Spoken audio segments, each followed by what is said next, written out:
So today we are talking workplace romances. Now there's so many workplace romances because there's so many different workplaces. What I've tried to do is get a bit of a mix of different workplaces. There's loads I could have included. I've also tried to not include any that I have planned for videos really soon to just try and give you variety.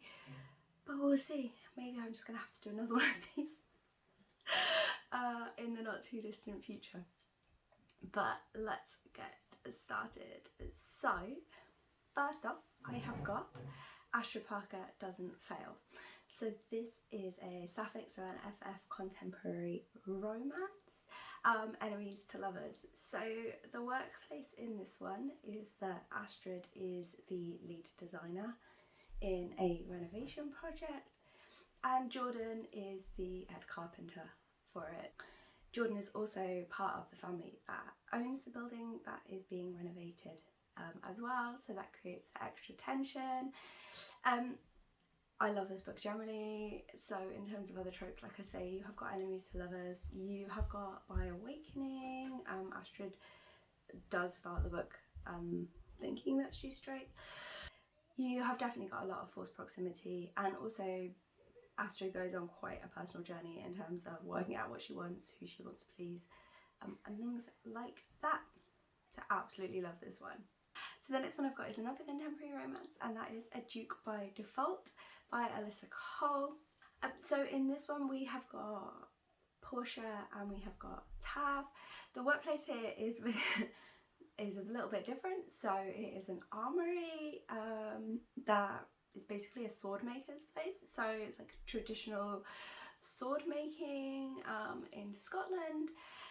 So Portia is American and she comes over to Scotland for basically a sword making apprenticeship, and Tav is her very grumpy boss who is very reluctant to have her there.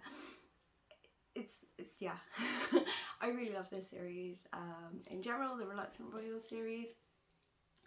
But this one we do have ADHD rep, which is always lovely to see in books, and it is an interracial romance as well.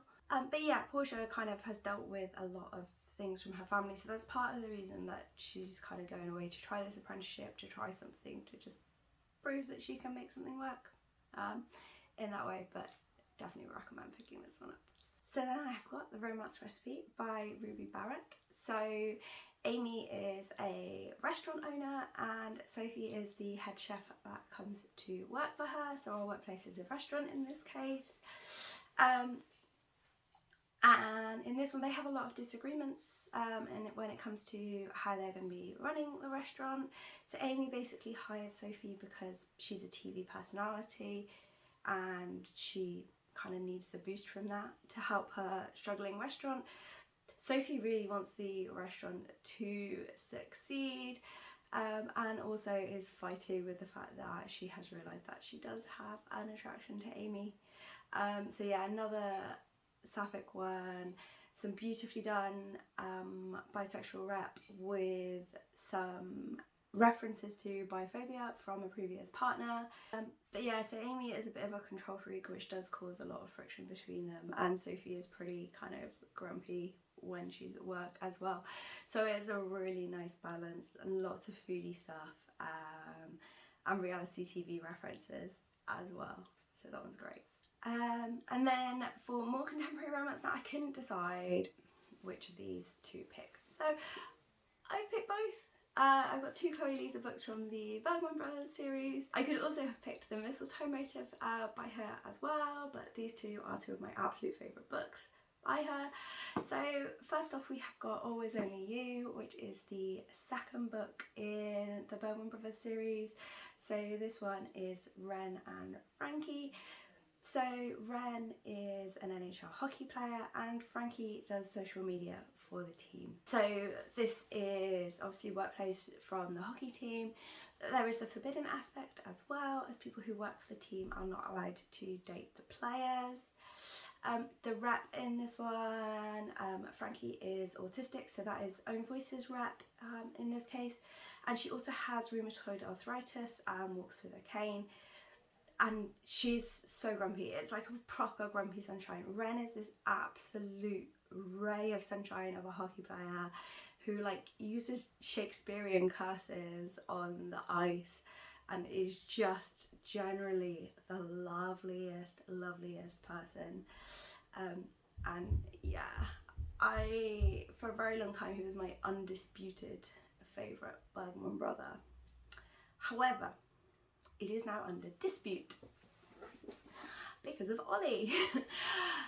So then the other one that I have got is Everything for You, which at time of recording is the latest one. So this is the 5th book in the series. Book 6 is coming out in a couple of months' time.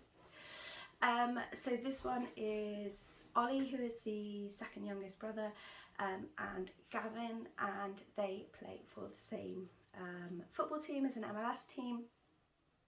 I think that's what the league's called. I should probably have checked that. Also, it's soccer if like you're American watching this, because I've just realised that, yeah. Words. Football means something else to you. So yeah, for them they would call it soccer. I would call it football. And yeah, again, we have got some grumpy sunshine. So Gavin is kind of a famous player, so he's been overplayed in the Premier League and things like that, and he is back at home kind of at the end of his career, and yeah, very grumpy about that fact, particularly when you have got this young hotshot player who everything's just going well for him, in the form of Ollie. So we do have a bit of an age gap in there. Gavin was actually like one of Ollie's idols when he was growing up. In terms of rep, so we've got Gavin, who is gay and also struggles with chronic pain. And then Ollie is bisexual and he also has anxiety. Very good anxiety rep in this one. And yeah, lots of meddling as well from family and friends on here. Oh, and we've also got only one bed. A really lovely only one bed scene. Generally, absolutely adore this. If you're looking for a workplace romance, pick this one up. You can read this series, you can read this as a standalone if you want, but to fully appreciate the Bergman vibes, I would recommend reading them all in order.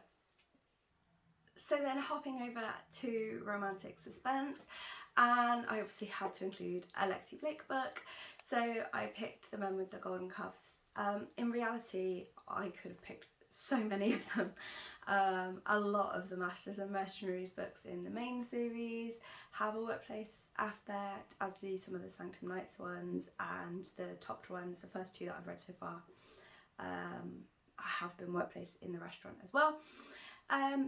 But in this one, so we have got Serena, who is an author, and she thinks that there is a threat to her, basically. Someone is sending her messages indicating that she's going to be coming to harm, that she's under surveillance.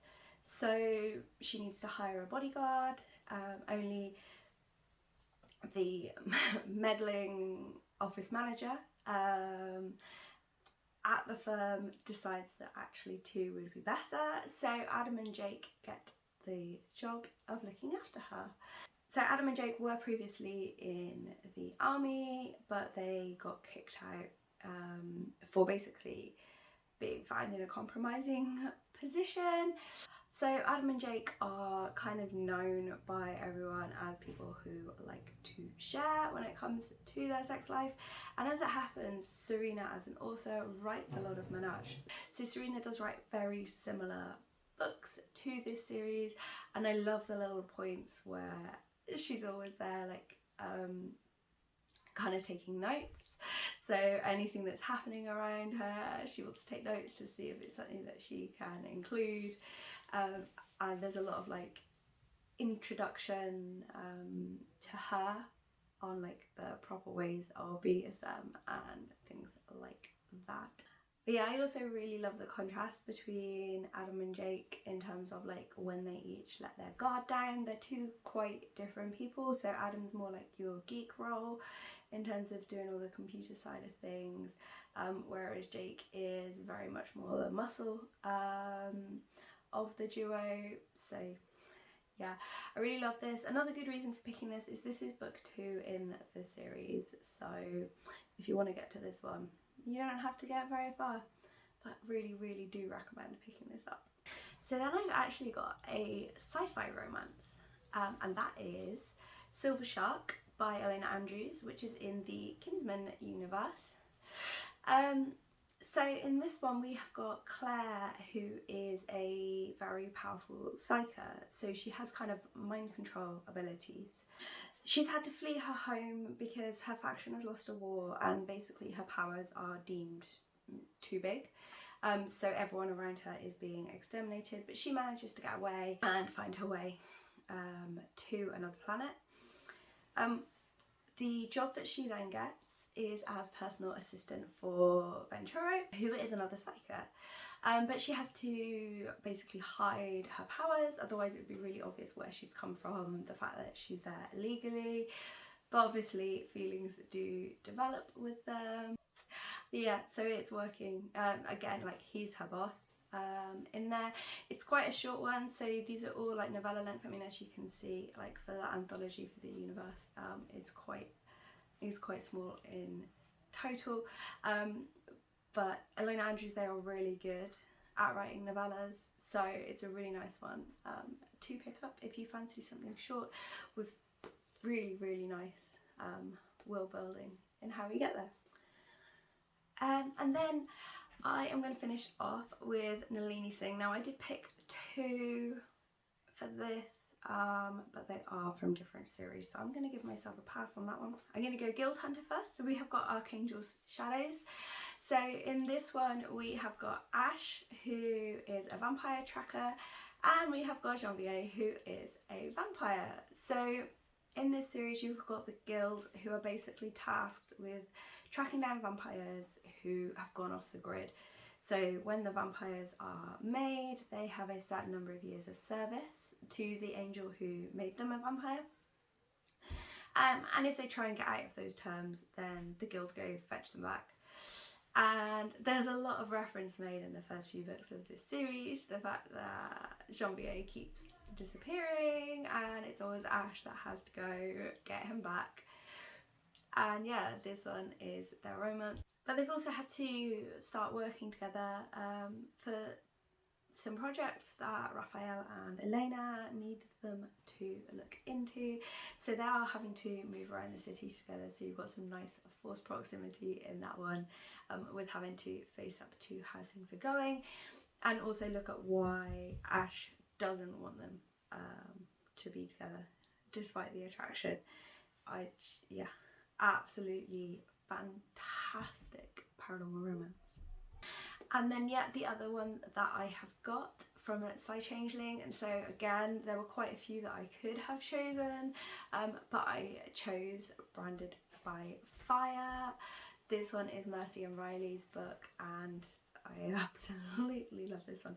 So Mercy is in the Dark River pack and Riley is in the Snow Dancer pack, and they are both forced to work together to track down someone who is missing. So the 2 packs have to have that combined effort, and they act as sort of like a meet point between the 2. So again, some forced proximity on that side of things, with the interesting balance here because Mercy is very dominant, as is Riley, and Riley has always pictured himself settling down with a nice maternal submissive, and obviously Mercy does not fit that picture in the slightest. So the clash from the 2 of them, I mean, is just amazing. I love both these packs. I would say Snow Dance is slightly my favourite pack of the 2, which I realise is a controversial opinion for a lot of people. Dark River is very popular. But yeah, working for their packs is another great different one. So hopefully you have found something there that piques your interest. I have tried to go for a bit of a mix. So some of them do work in an office together, but actually very few. If you would like to see more workplace romances, then let me know. And if there's anything else that you would like to see recommendations for, let me know that as well. Or if you've got any recommendations for me, I'd love to hear them. And I will see you soon.